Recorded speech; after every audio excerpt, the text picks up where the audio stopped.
श्री सच्चिदानंद सद्गुरु साईनाथ महाराज की जय.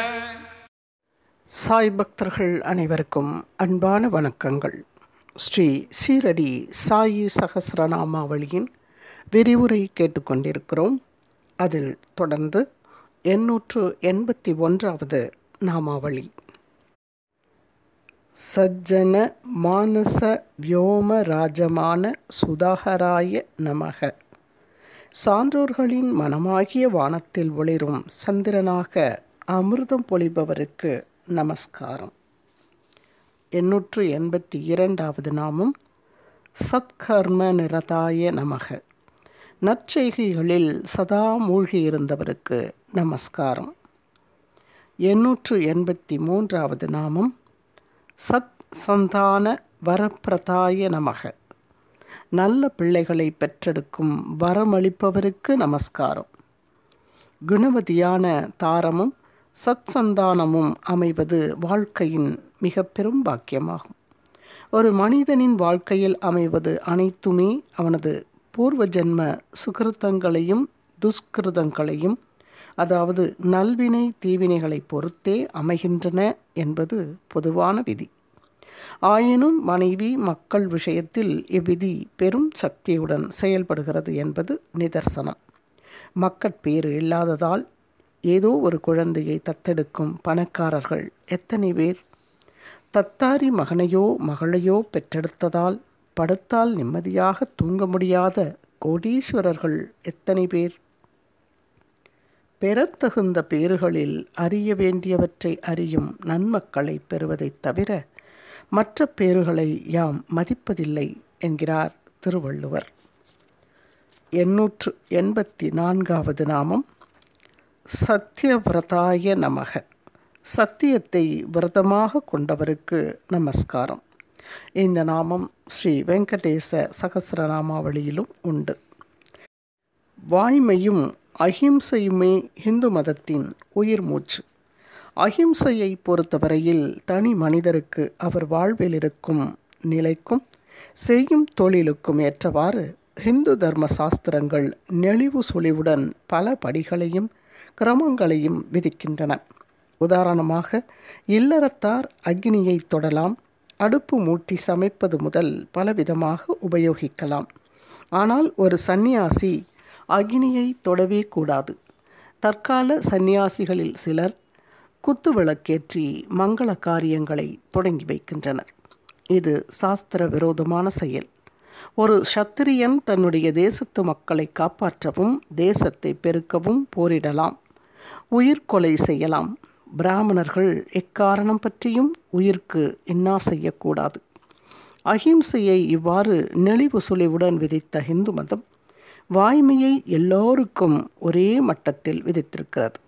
எந்த வர்ணத்தாரும் எந்த ஆசிரமத்தில் இருப்பவரும் பொய் சொல்லக்கூடாது. எக்காரணம் பற்றியும் பொய் சொல்லலாகாது. 12 ஆண்டுகள் ஒருவர் பொய்யே சொல்லாமல் உண்மையையே பேசி வாழ்ந்தாரானால் வாக்குப்பளிதம் அவரை தேடி வரும். அதன்பின் அவர் சொல்வது நிகழ்ந்து உண்மையாகும். கலியுகத்தில் உண்மை பேசுவதே ஒரு தவம் என்று ஸ்ரீராமகிருஷ்ண பரமஹம்சர் சொல்லுவாராம். தேசப்பிதா மகாத்மா காந்தி தம் சுயசரிதத்திற்கு the story of my experiments with truth என்று தலைப்பிட்டதை அனைவரும் அறிவோம். நம்மை சுற்றி இருக்கும் தற்கால நிலைமையை பார்ப்போம். அண்ணனுக்காக வைக்கப்பட்டிருந்த லட்டை நான் பார்க்கவில்லை என்று சொல்வதில் ஆரம்பித்து, அப்பா வீட்டில் இல்லை என்று கடன்காரனுக்கோ பேச்சால் துன்புறுத்தும் நண்பருக்கோ சொல்வதில் புகுந்து, காலேஜுக்கு கட்டடித்துவிட்டு சினிமா பார்ப்பதில் பட்டம் பெற்று, எனக்கு தற்போதைக்கு கல்யாணம் வேண்டா என்று சொல்லும் கட்டத்தை அடைந்து, அதன் பின்னரும் தன் வாழ்நாள் முழுவதும் ஒரு மனிதன் சொல்லும் பொய்கள் எத்தனையோ சிந்தனைக்கும் சீர்திருத்தத்திற்கும் உகந்த விஷயம். 885வது நாமம் சத்யாய நமக. சத்தியமே ஆனவருக்கு நமஸ்காரம். பிரம்மம் ஒன்றே சத்தியம், மற்றவையெல்லாம் அசத்தியம்.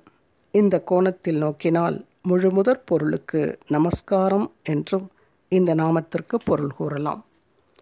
886வது நாமம் சத் சுலப அந்யதுர்லபாய நமக. சான்றோர்களுக்கு சுலபமாக கிடைப்பவரும் மற்றவர்களுக்கு கிடைக்காதவருமானவருக்கு நமஸ்காரம். 887வது நாமம் சத்யவாசே நமக. சத்தியம் பேசியவருக்கு நமஸ்காரம். பாபா உண்மையே பேசியது ஒரு பரிமாணம். பாபாவின் திருவாய்மொழி அவ்வாறே நடந்து உண்மையாகியது மற்றொரு பரிமாணம். நாமும் உண்மையே பேச வேண்டும் என்பது இதன் உட்கிடை. சத்தியமேவே ஜெயத்தே. 888வது நாமம் சத்ய சங்கல்பாய நமக. எவருடைய தெளிவான தீர்மானங்கள் அனைத்தும் நிறைவேறியனவோ அவருக்கு நமஸ்காரம். இந்நாமமும் ஸ்ரீ வெங்கடேச சகஸ்ரநாமாவளியில் உண்டு. 889வது நாமம் சத்ய தர்ம பராயணாய நமக. சத்தியத்தையும் தர்மத்தையும் குறிக்கோளாகவும் புகலிடமாகவும் கொண்டவருக்கு நமஸ்காரம். 890வது நாமம் சத்ய பராக்கிரமாய நமக. சத்திய வல்லமையும் வீரமும் உள்ளவருக்கு நமஸ்காரம்.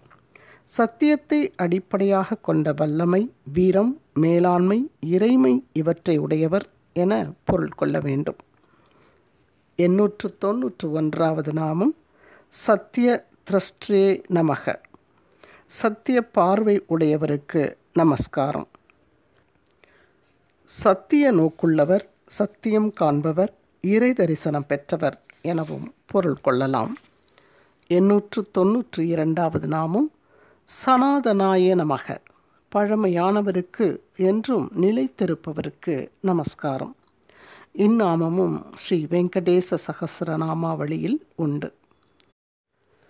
முன்னை பழம்பொருட்கும் முன்னை பழம்பொருளே, பின்னை புதுமைக்கும் பேர்த்துமப்பெற்றியனே, யுன்னை பிரானாக பெற்றவுன் சிரடியோ, முன்னடியார் தாழ் பணிவோமாங்கவர்க்கே பாங்காவோம். திருவெம்பாவை மாணிக்கவாசக பெருமாள். பழமையானவைகளிலெல்லாம் மிக பழமையானவனே, பின்பு புதியவைகளிலெல்லாம் மறுபடியும் புதிய இயல்போடு இருப்பவனே, உன்னை தலைவனாக பெற்ற நாங்கள் உன் சிறப்பு வாய்ந்த திருவடிக்கே உரியவராகின்றோம். உனக்கு ஆட்பட்டவர்களின் பாதங்களை வணங்குவோம். அவ்விடத்து அவர்களை தோழமையுடன் அனுசரித்து ஒழுகுவோம்.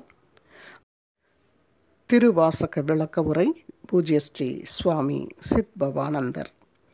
893வது நாமம் சத்யநாராயணாய நமக.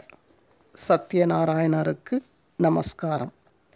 ஆந்திர தேசத்தில் தொடங்கி அதற்கு வடக்கேயும் மேற்கேயும் வாழும் இந்துக்கள் சத்யநாராயண பூஜையில் பேரார்வம் காட்டுகின்றனர். இப்பூஜைக்கு உகந்த திதி பௌர்ணமி.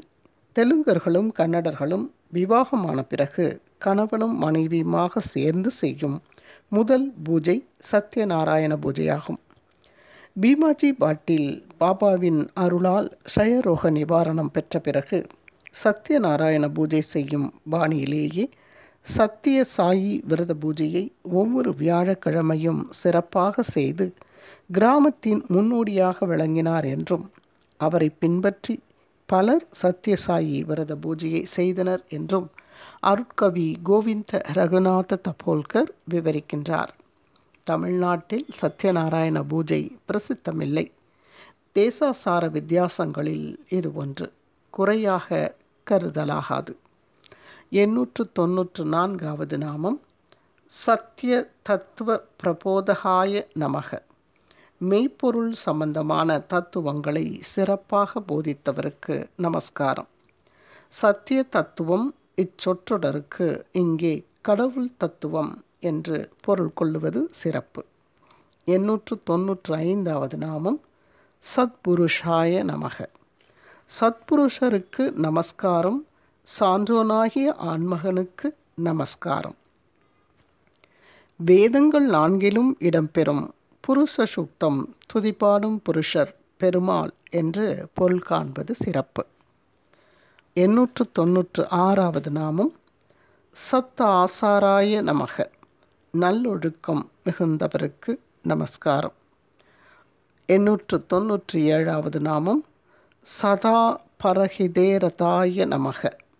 எந்நேரமும் பிறர் நலம் பேணுவதில் தீவிர ஆர்வம் காட்டியவருக்கு நமஸ்காரம்.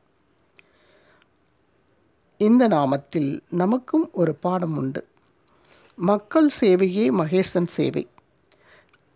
தபார்பெட்டியில் இடப்பட்ட கடிதம் அஞ்சலகத்திற்கு கட்டாயம் வந்து சேரும். அஞ்சலகத்தில் நேரடியாக இடப்பட்ட கடிதம் தபால் பெட்டிக்கு என்றுமே வராது. அதுபோலவே ஏழை எளியவர்களுக்கு இடப்பட்ட தர்மம் இறைவனை தவறாது சென்றடையும். இறைவனுக்கு அர்ப்பணம் செய்யப்பட்ட செல்வம் ஏழை எளியவர்களை எளிதில் சென்றடையாது. ஆகவே நாம் செய்யும் தான தர்மங்களை பெரும்பாலும் தபார்பெட்டியில் இடுவோமாக.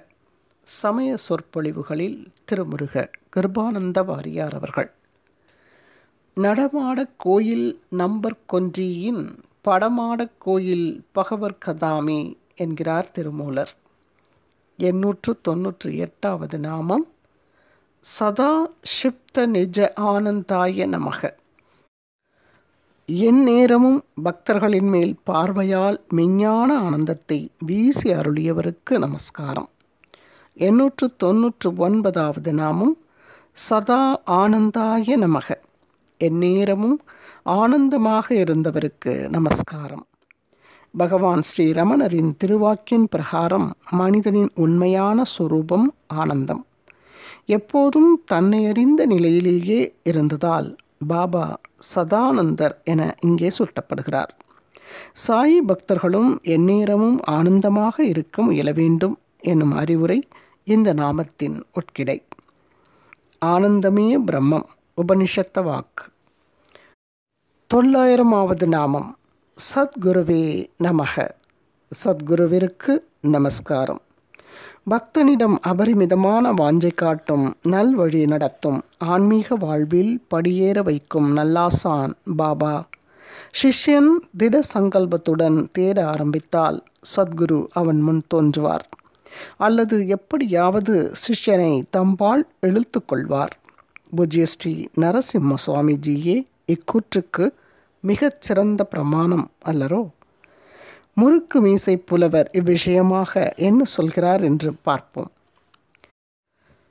காற்றுள்ள போதே நாம் தூற்றிக்கொள்வோம், கனமான குருவை எதிர்கண்ட போதே மாற்றான அகந்தையினை துடைத்து கொள்வோம், மலமான மறதியினை மடித்து கொள்வோம், கூற்றான அறக்கருயிர் முடித்து கொள்வோம், குலைவான மாயைதனை அடித்து கொள்வோம். பேற்றாலே குருவந்தான் இவன்பால் ஞான பேற்றையெல்லாம் பெறுவோம் யாம் என்ற நுள்ளே. சுயசரிதை சர்வமத சமரசம். கோவிந்த சுவாமியுடன் உரையாடல். மகாகவி பாரதியார். அடுத்த நாமாக்களை அடுத்த ஆடியோவில் வெளியிடுகிறேன். தொடர்ந்து கேளுங்கள் நண்பர்களே. குரு வாழ்க, குருவே துணை. ஓம் சாய்ராம். श्री सच्चिदानंद सद्गुरु साईनाथ महाराज की जय. श्री सच्चिदानंद सद्गुरु साईनाथ महाराज की जय.